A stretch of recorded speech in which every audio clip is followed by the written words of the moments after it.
Bloody hell. That was a bit mental. Do you know what? I think that's a game that actually you would like. Just carnage and chaos. That sums you up. I don't get with Mitrovic. That's my dad. I don't get with Mitrovic. The manager I can kind of understand, yeah, because I think we'd all go crazy if that's us. Red card, you know, the game's on. I thought they were the better team, like you were saying before. And Mitrovic, he was winning the headers. They looked dangerous from every corner they were having. But why is Mitrovic getting mental? Why is he putting his hands on the referee? Like, and there's a bit of a difference, I think I heard you saying before with the linesman with Bruno, like it was a bit of a soft touch with the linesman and he touched Bruno first. You don't touch the referee, but mental, but we're through. It's Their crazy. fans shut up as well. They're all loud and everything beforehand, but they all shut up when it went 1-0. And then in what, 2 minutes, Sabitzer, first goal for him. Oh, great. I think my dad liked this match because there was chaos. Yeah, exactly. He loves a bit of chaos, doesn't he? He does. I think the crazy thing is, you know, we all mock VAR, but we're stood on the back row up there at the East Stand, and I said to him, handball, red card. Yeah, you could see And it then straight the away. referee has to go across and do this, and why? I mean, my eyesight isn't what it used to be. You know, I'll get Fred and Bissaka mixed up, you know. But there was no, why VAR? Why take all that time out? And taking the time out also raises the tension, doesn't it? Yeah, it does. Yeah. And how, look, we were dominated for long periods of that game, right? 100%. It was a bad performance. But on the flip side, absolutely tired. But on the flip side, as soon as we created an actual chance, it led to their capitulation. So, you know, Anthony entered the field, you know, the counter-attack happens, he's clean through. Come over a bit, guys. It forces them to make the handball, and then usually in United spirit would probably go on and win even with 11 against 11 because we got a sail between we got the wind in ourselves. Yeah. But how concerned were you with what you saw with the first 75 minutes without Casemiro, make midfield changes, etc., etc.? I think we were tired, you know. As I said to you the other day, right, we've been playing 2 times a week since December. Yeah, I'm glad we got an international break, but I told you I trust Ten Hag. Right? No like-for-like substitution. When Anthony was coming on, I was like, oh, Sancho's going. Like I thought he was going. But then he doesn't. Yeah, he takes off Scott. So he goes, what, 4-2-4? And you push it through. I told you, I trust this manager. And we're going to Wembley and we're going to beat Brighton. That's if we play like that. Yeah, but we're not going to play like that. Because we'll have Casemiro back in midfield. No, just imagine if you were wrong and you just lied to everyone in the world. Wait, do we have Casemiro back by then? Is that? Yeah. Right, okay. You've worked.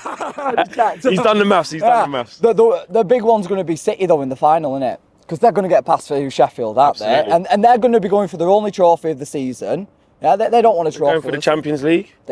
Come on, Flex. That doesn't happen. You see PSG get knocked out. Oil money doesn't win the Champions League. We know this. They're not going to get past Bayern.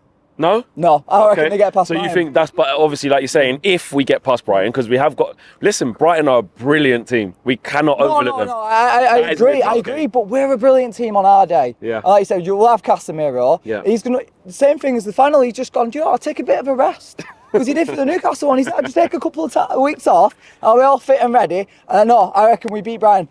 Not as confident going into the final against City, I'll give you that. But we'll be the only team in Manchester to have a European title at the end of this season. He's confident. Yeah, we're winning. Yeah. What's it like living with him? What's it like? It's kind of crazy because he's always yelling. We're the only team competing in 2 leagues. We're in La Liga as well. So, you know, Sociedad, Betis, Barcelona. Seville coming. Exactly. So we're winning 2 leagues. Oh, no, we're not winning this league. Not until next May. Next May. Where he gets it from? Yeah, exactly. That's a good point, actually. Where does he get it from? This is a generation here of chaos. We know. The thing we're seeing here, though, now is passion. Yeah. We're seeing the guys, they go behind, they want to win, they're together. This is what was not happening before. It's a team that are playing for each other. Little drawbacks. You don't lose it.